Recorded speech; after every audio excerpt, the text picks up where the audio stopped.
my first day with the average ride temperature of 39 degrees. It was just, I've never, ever ridden a heat like that before. It was just insane. Insane.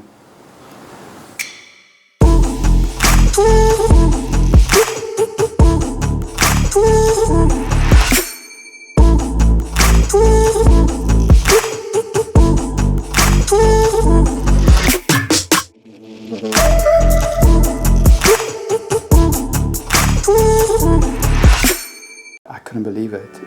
I've actually never cramped on a tour before. It was not a good start to the tour. I was very worried, because I didn't just cramp a few times. Within half an hour I had some water and you're fine. I cramped and I continued cramping all the way down the ice, now all the way up Komsapad, up Krone Pass, cramping. Rookie mistake number 2, I drank too much. And it just went south from there. It was just, oh man.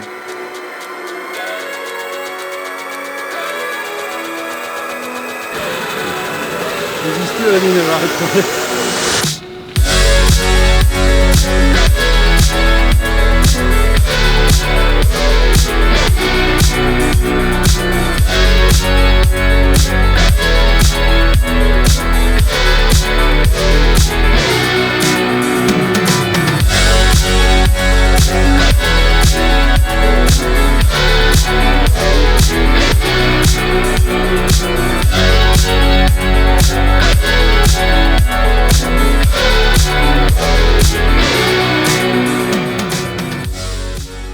And we had the sunset, this red sky and the yellow sunset. It was just insane. It was almost like you're going to be okay. You know, you've had a rough day, but just look what's been waiting for you as the sun was setting. Get to the top of Prince Alfred Pass.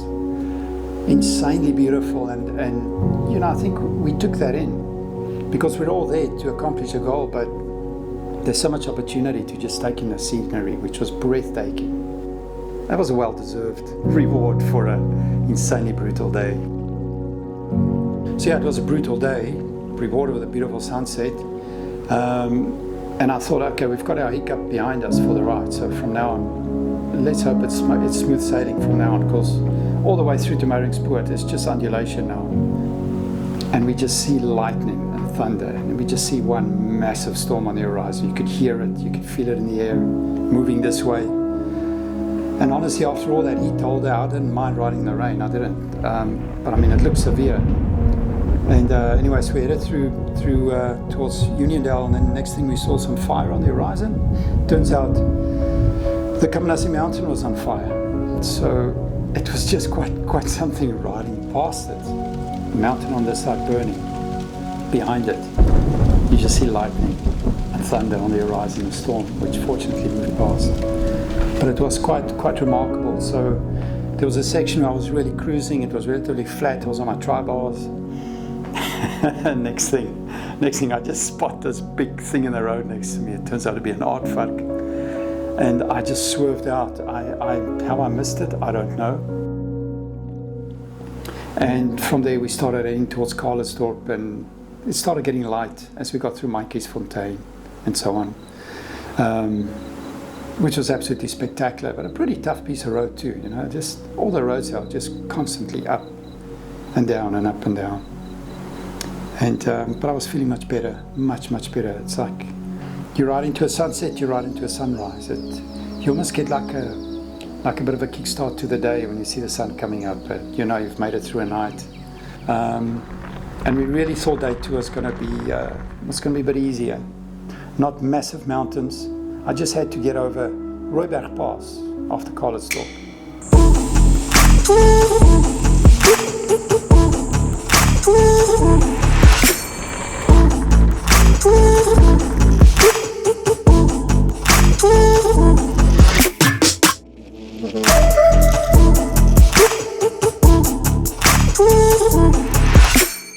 Andrew decided to run next to me up the climb, and there were times he was walking next to me. I said, please, don't walk next to me. You're like really making me feel bad.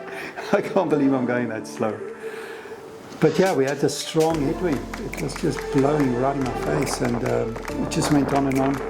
But like I said, I was feeling great. No more effects of the cramps, and absolutely loved that. The descent was absolutely brilliant.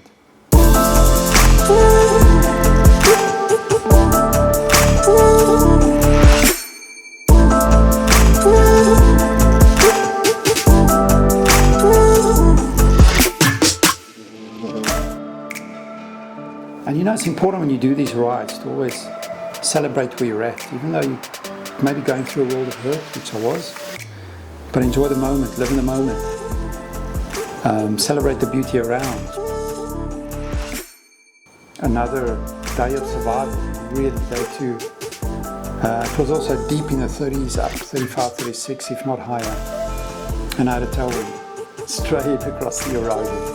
As far as the eye can see. Oh, and it messes with your mind, it really does. And it was barren, eh? There was nothing out there. I really struggled that section. I really struggled. There were times where I thought, Grant, this is getting serious now.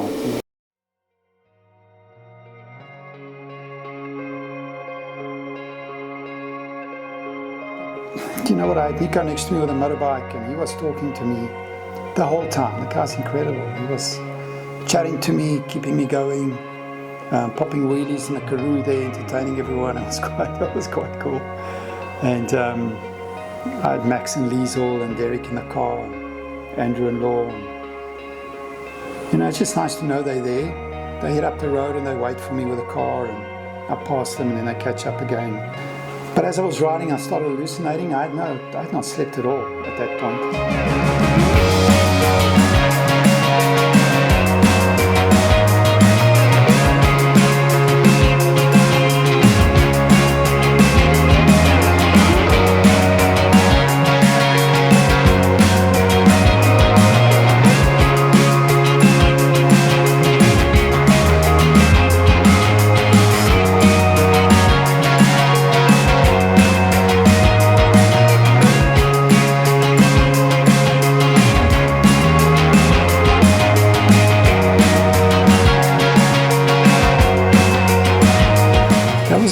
Almost like the last big stretch that we had to get through the night. But that was a really difficult piece of road from Swellendam through to Greyton. The idea of doing 11,300 meters of climbing in 700 k's, I think I underestimated that a bit, to be quite honest. You know, it really gets to you. It's tough. It's really tough. Just past Verliesdorp, all the gravel was done. I was very happy with that. Now it's just tarmac all the way through the Waterford Wine Estate, and yeah, I felt good. I felt so good. I just cruised up Franschhoek Pass. I really did. I was surprised. I felt great. I just rode up there so comfortably, and you know, the adrenaline starts pumping. You feel like you're actually accomplishing something here. You're going to do this. You know, it was fantastic rolling into Waterford Wine Estate and seeing all the people waiting for me at the entrance to the wine tasting area there. It was really cool. It's a special moment to arrive there and people waiting for me, even though it was a Monday. I was happy to get off the bike. Yeah, I just pushed it one side. It's always quite a humbling experience when you do these things. And, you know, people send you messages on social media while you're riding. And people come out from work to come see you at the finish. And yeah, it's really good. You know, I always appreciate that.